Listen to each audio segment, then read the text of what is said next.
Hi guys, Muhammad share with you again. Yesterday we learned how to use addition formula in Excel.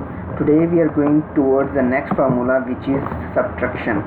So basically it works same like the way we use plus formula, not like sum. We use segregated amounts same yesterday. Let's suppose I will add again the same names of the persons and their salaries, like Mr. John, Mr. Ali, Mr. Uthman,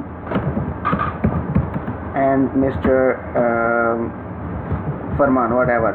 So we have added here their salaries in a particular way. So we will again make it in different way.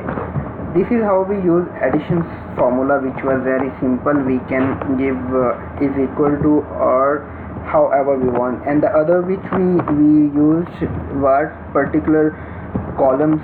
We use the formula. So let's suppose we added the salary of Mr. Uthman and Mr. Farhan, so it became this much.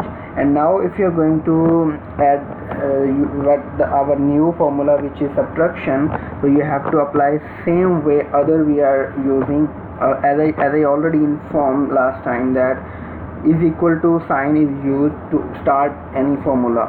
So right now we are going to apply next formula, which is subtraction.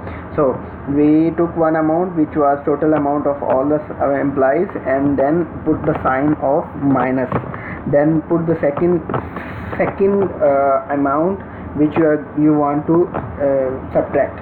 So we have the salaries of two persons, which we already made 95,000. So now if you enter it, you will get the total amount 11,000 is the difference of these two, which is equal to this and these two, Mr. John and Mr. Ali salary.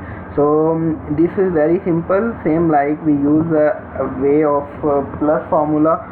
We will use the same way for minus formula. This also can be for more than two columns also.